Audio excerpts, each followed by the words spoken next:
17 साली तर बुंदेलखंड आपलं स्वतःचं राज्यच तयार केलं. बरं, आता अफजल खान आला, सॉरी औरंगजेब आलमगीर आला, हे येणार होता हे महाराजांना माहिती होतं. म्हणून सगळ्या किल्ल्यांमध्ये 3-3 वर्ष पुरेल इतकं धान्य, साठा, पैसा, ही सगळी तयारी महाराजांनी केलेली होती. शंभूराजे जे लढले ते कशावर लढले होते? हे सगळं तयार होतं ना, ही सगळी तयारी झालेली होती.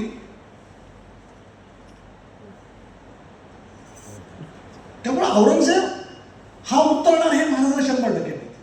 तेव्हा ती तयारी तेव्हा सुरू झालेली होती. माझ्या हिशोबाने 1670 पासूनच तयारी चालू झालेली होती. आणि सर्वात माझ्या अभ्यासात आणि मला जे काही थोडंफार कळतं त्यात मला असं वाटतं की महाराजांचं सर्वात मोठं योगदान आणि सर्वात म्हणजे मला असं वाटतं की या सगळ्या गोष्टींमध्ये जे दैदप्यमान असं जे काही घडलंय तो म्हणजे राज्याभिषेक. जर महाराजांनी राज्याभिषेक केला नसता तर काय झालं असतं? तर कारण काय होतं की ते औरंगजेबच्या दरबारामध्ये त्यांना भूमिहार म्हणायचे, जागीरदार. छत्रपती झाल्यानंतर सगळं इक्वेशनच बदललं. किंबहुना महाराजांनी जर राज्याभिषेक केला नसता ना तर औरंगजेब खाली आलाच नसता. ह्याचं तुम्हाला कारण सांगतो काय. काबूल अफगाणिस्तान ही मोगलांची कायम दुखणं होतं. म्हणजे जहांगीर, शहाजहान, औरंगजेब हे 3 पिढ्या गेल्या पण त्यांना काय अफगाणिस्तानवर काय पूर्ण कंट्रोल करता नाही आला. आणि त्यामध्ये ते सोडूनच दिलं. तो केवढा मोठा भाग येतो. दुसरा औरंगजेबनी सोडून दिलं होतं आसाम. अहोम राजवट होती तिथे. इतके चिवटीने लढले. त्यांची पत्र आहेत, त्यांना शिवाजी महाराजांकडनं त्यांनी स्फुरण घेतलेलं आहे. रेकॉर्ड्स आहेत त्यांचे अहोम राज्याचे 17व्या शतकातले. म्हणजे तिथपर्यंत शिवाजी महाराज पोहोचलेले होते. तर अहोम राज्य पण त्यांनी सोडून दिलं. आसामचा नादच सोडून दिला औरंगजेबने. मग मला एक सांगा, इतक्या छोट्याशा स्वराज्याचं जिंकण्यासाठी हा माणूस 5 लाख सैन्य घेऊन का आला असेल? याचं कारण असं होतं, त्या अख्ख्या 450 वर्षानंतर एक हिंदू पद पातशाही झालेली होती आणि ते त्याला माहिती होतं हे जर टिकलं तर आपलं काही खरं नाही. आणि ते संपूर्ण शिवाय त्याला पर्यायच होता त्याच्याकडे. म्हणून तो आला. आणि त्याच्या अनुषंगाने अजून एक महत्वाची बाब आहे. तुम्ही जर भारताच्या इतिहासाचा अभ्यास जनरल जर केला तर जनता स्वराज्यासाठी लढली हे असं कधीच झालेलंच नाही.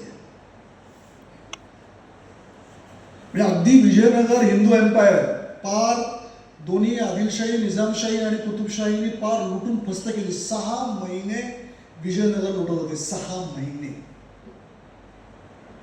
जनता उठली नाही, पळून गेली. सरदार पळून गेले, सगळे निघून गेले.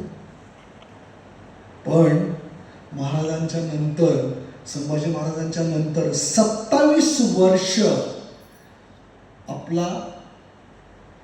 आपण सामान्य माणसांनी औरंगजेब बरोबर युद्ध केलेलं आहे. त्याच्या नाकीनं वाढलेलं आहे. औरंगजेब लढाया जिंकत होता पण आम्हा मराठ्यांचा पराभव त्याला आयुष्यात नाही करता आला.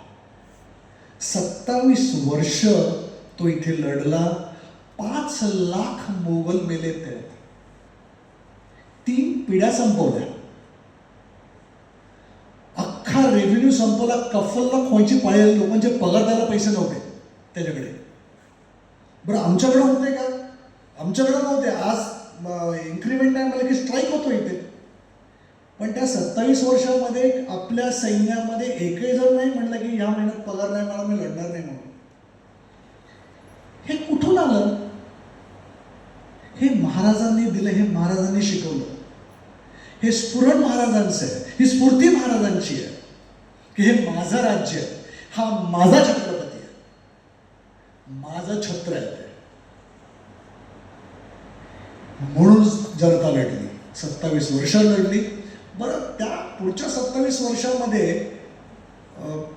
थोरले महाराज गेले, संभाजी महाराज गेले. स्ट्रॉंग अशी लिडरशिप नव्हती ना, पण सामान्य माणसांमधलं लिडर तयार झाले, जनता उठली आणि 27 वर्ष औरंगजेबला लढली आणि 1707 मध्ये त्याला इथंच गाडलं. आणि 1707 मध्ये तो गाडल्यानंतर आपलं काय झालं, पुढचे 118 वर्ष मराठ्यांचं राज्य होतं भारतभर. मराठा एम्पायर जे इंग्लिश म्हणतात ते आपलं झालं. ते फाउंडेशन इथे आहे, हे थोरल्या महाराजांनी केलेलं फाउंडेशन होते. ते फाउंडेशन नसतं, ते छत्र नसतं, तो राज्याभिषेक झालाच नसता, हे पुढचं झालंच नसतं काही. तर हे 118 वर्षाचं जे मराठा साम्राज्य आहे हे महाराजांचं देणं आहे. तेव्हा आपण बघताना महाराजांचा विचार असा केला पाहिजे. असं बोलत राहिलो तर रात्र निघून जाईल, मी थांबणार नाही. पण काही विचार करण्यासाठी तुम्हाला काही प्रश्न तुमच्या डोक्यात सोडतोय. नवीन पिढी इथं बसलेली आहे, नवीन पिढीने याचा अभ्यास करावा. म्हणजे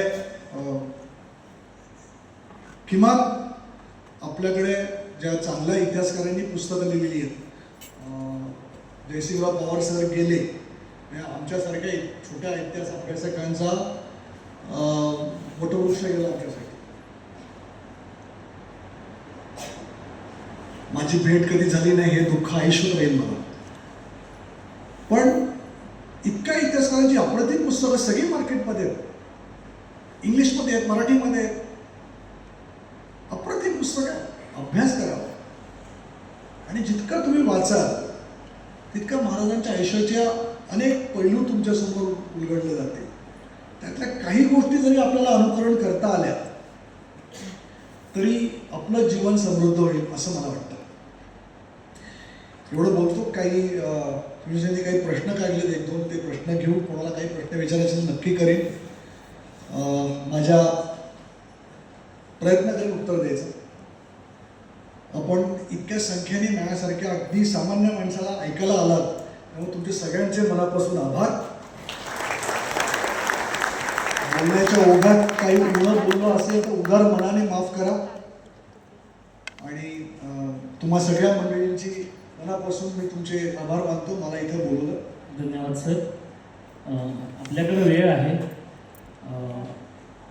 काल 2 दिवसपासून आपण बघतोय की रसिक म्हणून आपण खूप चांगले प्रश्न या ठिकाणी व्याख्यात्यांसमोर उपस्थित करतात.